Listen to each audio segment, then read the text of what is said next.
Sekarang ni kita nak pergi mana?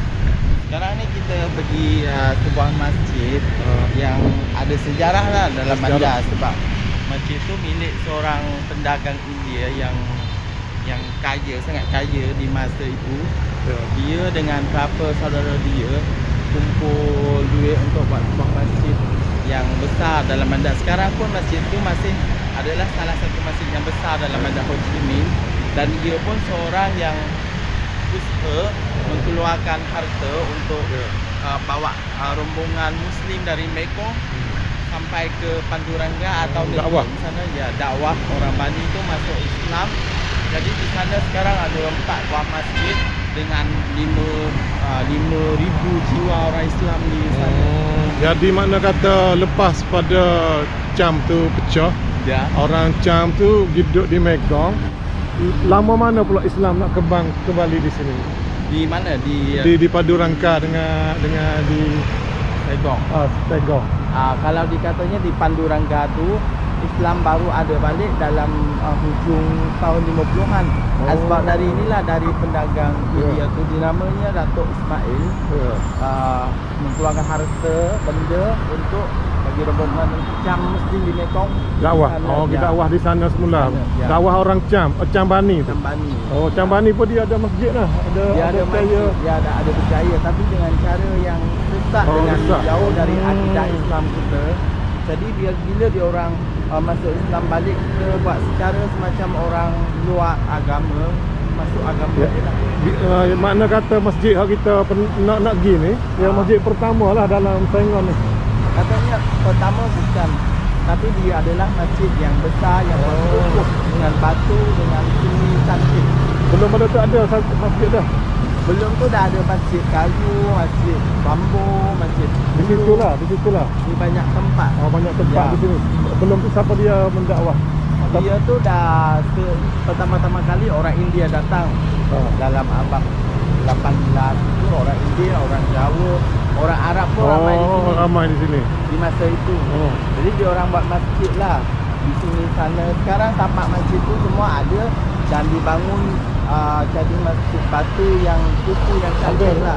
Berapa masjid di Saigon sekarang? Di Saigon ni ada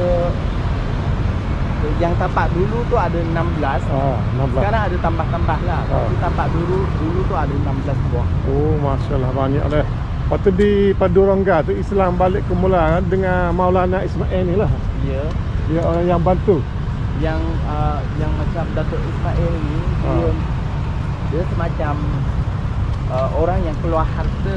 Tapi macam ilmu tentang agama dia tidak semacam datuk-datuk atau ustaz atau ulama dekat Mekong tu. Jadi hanya dia yang support duit untuk bawa rombongan ke situ. Pas sekarang di Padurangka tu berapa masjid? 4 buah. 4 buah masjid. Kita nak pergi tengok satu buah masjid dia, hak Maulana Ismail, hak mana dia mari bawa Islam ke Padurangka semula dah. Masa tu tidak ada Islam dah di Padurangka dah. Tidak ada. Ada Cham Bani ada. Turut jalan Netok Beming dah. Banyak lagi kita nak jalan ni, baru mula kita baru sampai di sini dah. Kita nak kena pada tempat-tempat kita nak pergi warisan dah, lepas tu Islam di sini dah. Untuk dijaki Islam ke Nusantara.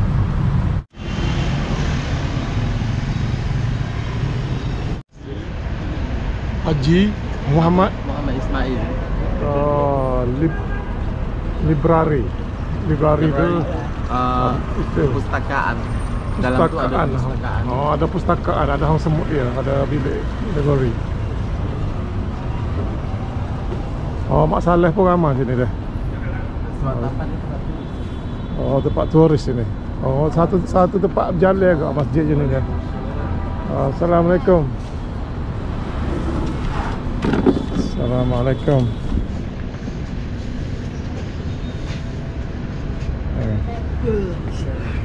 Malaysia? Thailand. Thailand. Patani. Malaysia. Di mana?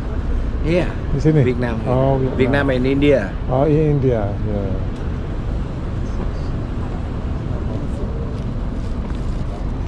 Orang pelancong dari luar selalu datang. macam Malaysia lah. Dia bagi untuk tutup aurat. Oh, tutup dan aurat dia. Undang-undang untuk masuk masjid dalam masa Tengok dia tempat orang learning dia dia free dia kena masuk sejik untuk satu dakwah dia. Ni kita nak dah sejik gila lagi dia. Dia ada cara-cara dia tu nak dakwah orang. Satu orang deh ben tani sore masuk selai tu deh. Besar setara mana lah. Sebelah sini undang-undang untuk masuk masjid bahasa Vietnam dan bahasa English bagi pelancong yang non muslim tu dia faham sikit. Saya tak faham dua-dua. Ya, mungkin nanti ada bahasa Melayu, bahasa Thai. Sampai situ. Jadi kita nampak seni bina ni ada dari tahun 1935. 1935. Ya. Tapak dia tu dah ada dulu tu. Tahun berapa tak tahu, tapi masjid yang ada batu bata kukuh macam ni ada 1935. Nanti Tok Nebe saya ada bawa ke Mekong, satu masjid yang paling besar dan adalah tapak masjid yang pertama ada di Vietnam. Bukan ada di Vietnam lah, ada di masa Islam balik ada ke Vietnam. Tok akan nampak seni bina dia sebagai ini. Sebab di Mekong. Di Mekong. Seni bina dia sebagai ni.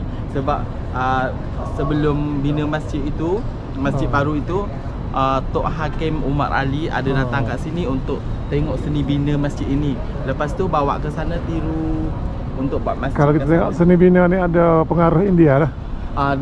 Yang macam ni pengaruh India Selatan. Ya. Sebab orang ni memang dari keturunan India Selatan. India. Kalau tengok itu pun dah lambang-lambang. Ya.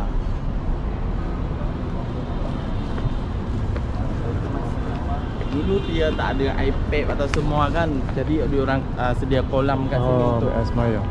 wudu. Kita ada dua bahagian. Sebelah ni biasa lelaki punya. Sebelah sana tu wanita punya. Wanita. Biasanya orang mengaji. Assalamualaikum. Dari Malaysia. Dari Thailand. Oh, Thailand. Di mana Malaysia? Malaysia. Oh, di mana Malaysia?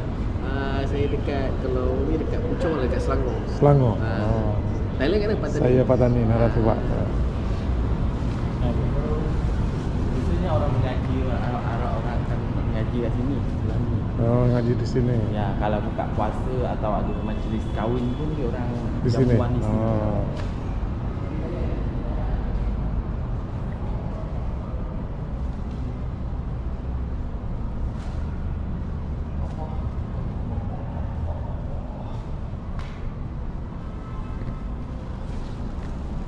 Ini Tok masuk kat dalam. Tok akan nampak nanti Tok pergi ke Mekong lagi, Tok akan nampak seni bina dalam ni pun sama sangat dengan masjid sana sebab dua-dua masjid ni dia ada ambil seni bina. Seni bina di sini dah. Ya. Jadi di masa orang di Bandar Ho Chi Minh dia macam apa ni, hujung abad 20, hujung abad 19 itu, orang semua ni usaha menghapuskan masjid yang kayu-kayu tu atau dari bambu yang tak berapa kukuh tu, untuk buat masjid batu bata gini. Yang ni salah satu masjid yang pertama yang boleh usaha untuk buat jadi masjid besar dan cantik begini, dan ini adalah semangat untuk orang yang dia punya jemaah yang lain-lain di dalam bandar ni. Dia bermula juga kumpul duit, simpan duit untuk buat masjid yang kukuh, ada sampai sekarang. Di sebelah sana tu ada nampak satu bangunan, ada tulis Arabic School tu. Iman Arabic School adalah kelas atau sekolah belajar bahasa Arab atau mengaji Al-Quran di masa itu. Sekarang dah tak ada lagi sebab selepas tahun 75 di kat selatan ni dia tukar politik, tukar kerajaan. Jadi banyak undang-undang baru diamalkan di sini dan agama tidak boleh bebas macam kerajaan dulu lagi. Lagipun selepas tukar kerajaan tahun 75 tu ramai orang asing, bukan orang India saja. Orang asing yang kerja, yang niaga, yang kaya raya di Bandar Saigon, dia orang kena keluar sebab macam apa ni, kerajaan komunis yang baru ni dia tak bagi simpan harta. Semua harta tu kena letak di tempat awam dan dia yang jaga, kerajaan yang jaga.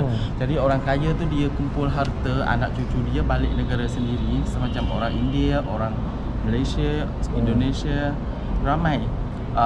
Tempat ni salah satu tempat yang orang India kaya raya yang tinggal. Semua kawasan ni rumah-rumah tinggi dekat sini semua orang India dia milik. Orang India Islam dia milik.